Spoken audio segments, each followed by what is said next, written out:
Ada kerusuhan, ada korban, lalu Laskar Cinta Jokowi mengatakan Presiden Prabowo tidak bisa menjamin keamanan warga negaranya dan harus mundur. Pertanyaan saya kita semua, selama 10 tahun Jokowi berkuasa, berapa kali terjadi, berapa banyak peristiwa kerusuhan yang mengakibatkan korban luar biasa, ya, Kanjuruhan, apalagi itu. Banyak sekali ya peristiwa-peristiwa massal. Banyak sekali, apalagi kalau kita mau mundur ke Mei 21, 22 Mei 2019, itu Jokowi masih berkuasa kan, periode pertama kan. Tidak ada tuntutan orang-orang semacam ini. Kejahatan Jokowi dalam hal kerusuhan jauh lebih hebat dari semua presiden Republik Indonesia yang sudah ada.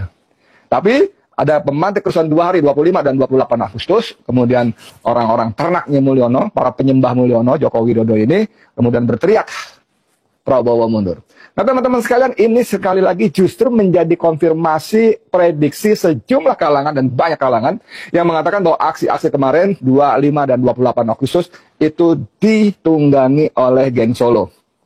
Ya, kita tidak ingin mengatakan bahwa teman-teman yang berjuang di lapangan ini teman-teman bayaran, bukan.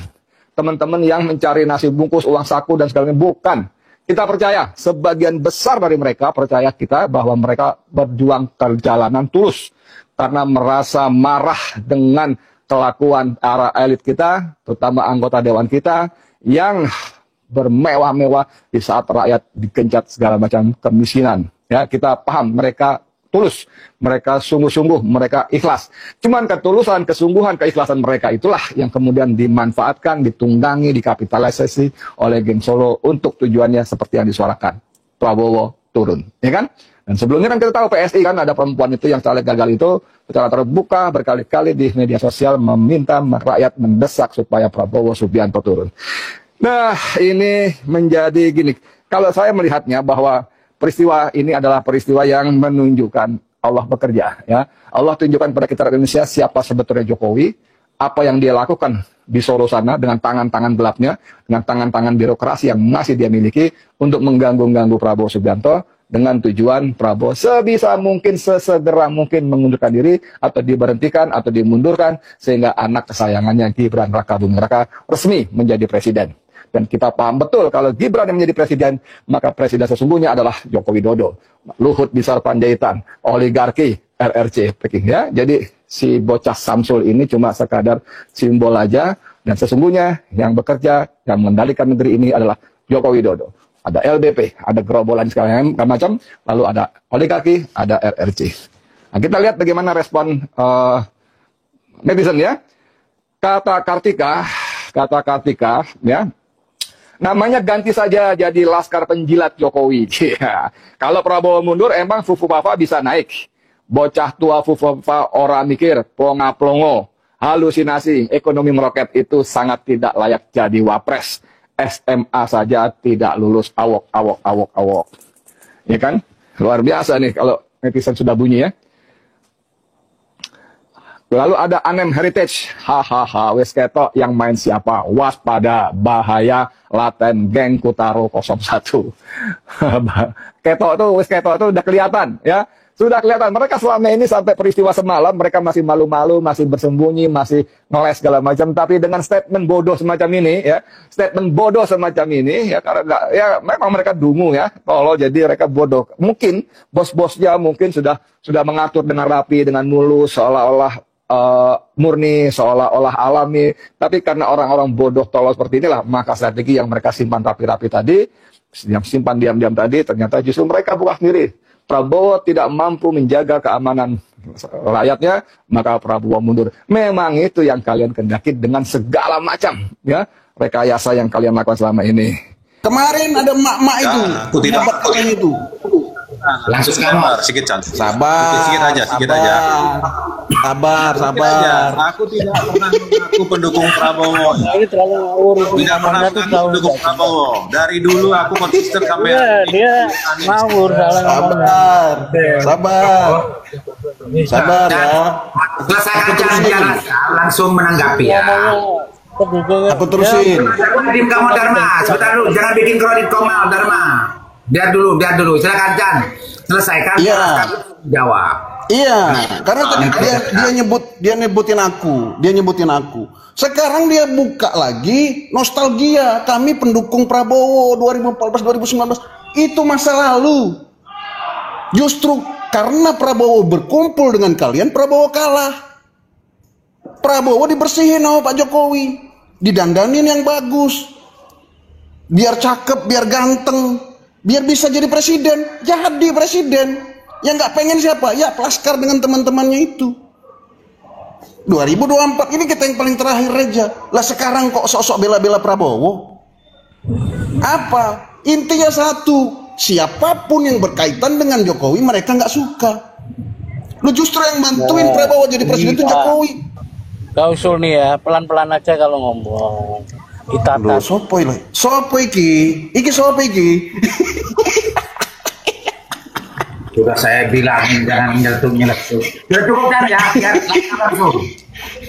Cukup kan, poinnya sudah cukup kan. Silakan Laskar, dijawab itu.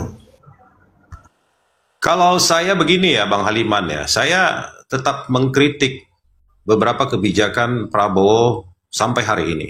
Bahkan tadi narasi saya juga mengatakan Pak Prabowo persoalan hari ini bukan hanya sekedar DPR, belum menyentuh kepada substansi apa yang disuarakan selama ini oleh masyarakat terhadap kabinet Bapak. Dan saya tidak mengatakan saya pendukung Prabowo. Sampai hari ini saya mengatakan saya pemilih Anies. Dan itu tidak akan pernah saya tutup-tutupi. Kalau 2014, 2019 iya. Tetapi yang saya mau katakan begini Bang Haliman. Ada lucunya pendukung Jokowi, bahkan kader PSI, yang ingin melengsarkan Prabowo. Di situ poinnya yang saya tidak sepakat. Dan saya katakan mereka ini adalah orang-orang yang berkhianat di dalam politik. Lalu mereka mencoba memframing kegagalan-kegagalan yang dianggap sudah gagal yang dilakukan Prabowo selama 10 bulan ini. Kalau kita melihat ya, bagaimana terjadinya demonstrasi ya, tapi saya nggak bilang kerusuhan ya. Demonstrasi hari ini, itu juga akibat dari narasi-narasi dari kelompok Jokowi termasuk Sinchan. Nah, ini yang saya bilang lucu. Lucu mereka. Bahkan mereka di sisi lain terlalu mengagung-agungkan yang namanya Gibran, yang kita nggak tahu kemampuannya apa. Kalau kita memang mau membangun bangsa ini, kita kritik-kritik aja Prabowo terhadap kebijakan-kebijakannya. Jangan kalian melakukan template apa yang pernah kami suarakan.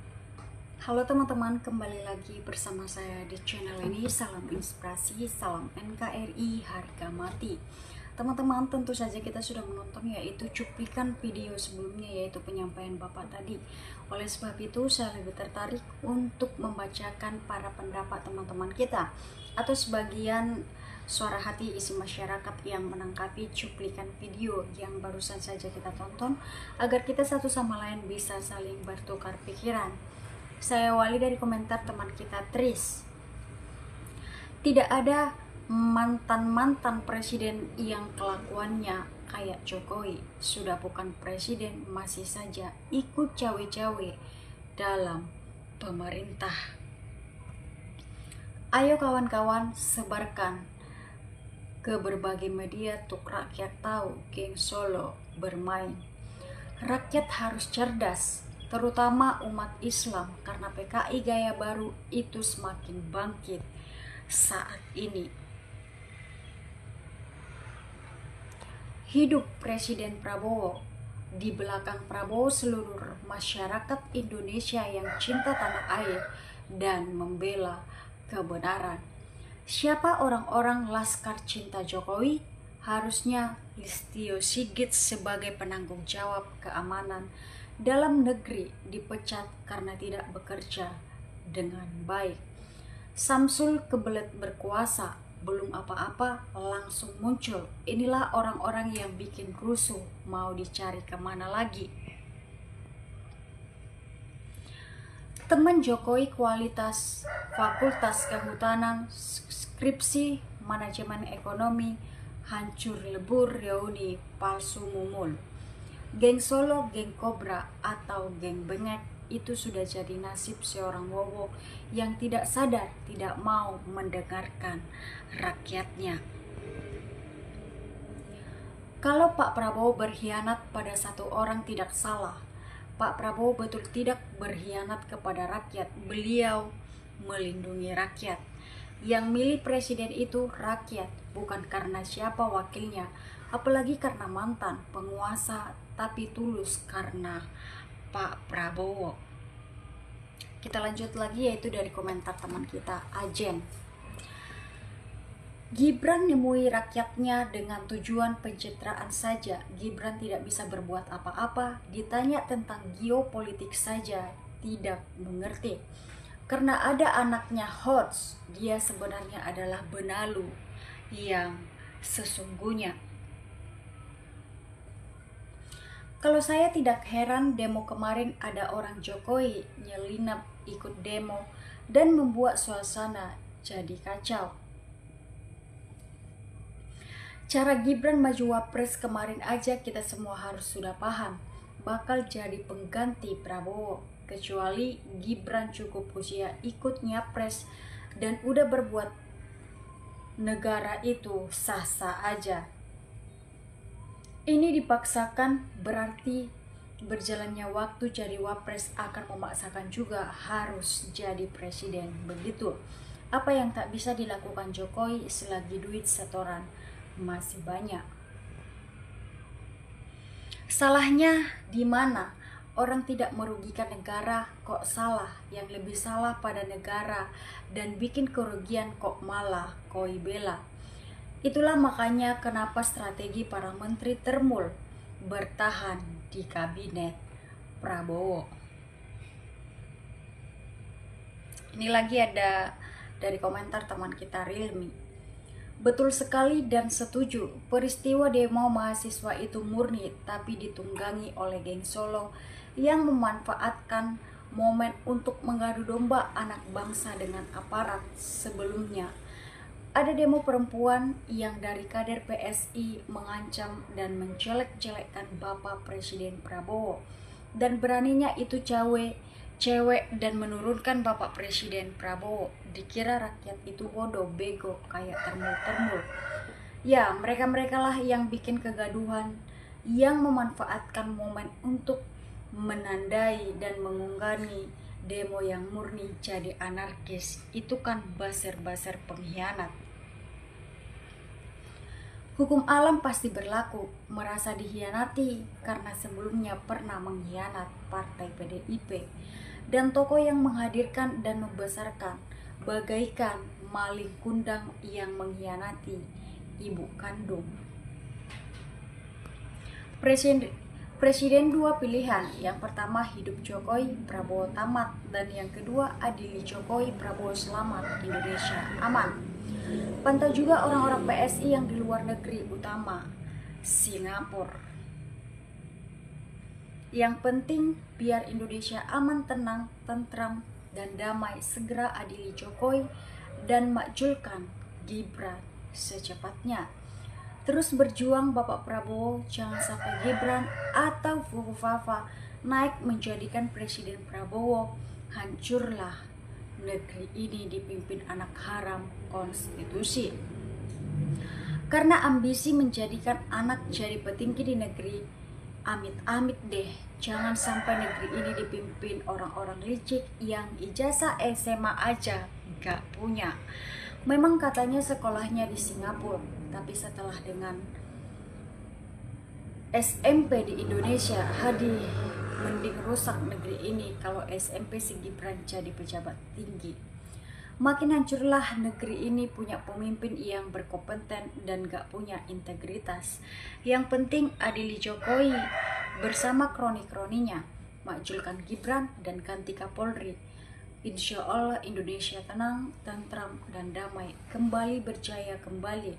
Kekayaan negara, hutangnya, tambang lautnya, dan semua kekayaan negara untuk mensejahterakan rakyat. Hutang luar negeri akan segera dapat diatasi kalau para koruptor dan koruptor dihabisi dan diadili. Anies pula disinggung pergi ke rumah ojol yang meninggal. Asli penjilat Jokowi emang jago ngeles. Jika Anies saat itu tidak berada di Jakarta, luar kota, entar ucapan penjilat Jokowi begini, kemana Anies, katanya yang dicintai rakyat. kok tidak melayat ke rumah ojol? Pasti begitu. Maka rakyat pintar-pintar dalam narasi penjilat Jokowi sama dengan Jokowi selalu terbalik ucapannya. Salam akal sehat. Tapi Prabowo lemot juga. Seharusnya Prabowo perhatikan tuntutan rakyat, bukannya menaikkan gaji aparat. Pak Prabowo, Bapak jangan lemot dong. Sekian dulu komentar yang bisa saya sampaikan di video ini. Kita akan bertemu di video selanjutnya. Salam inspirasi, salam NKRI, harga mati.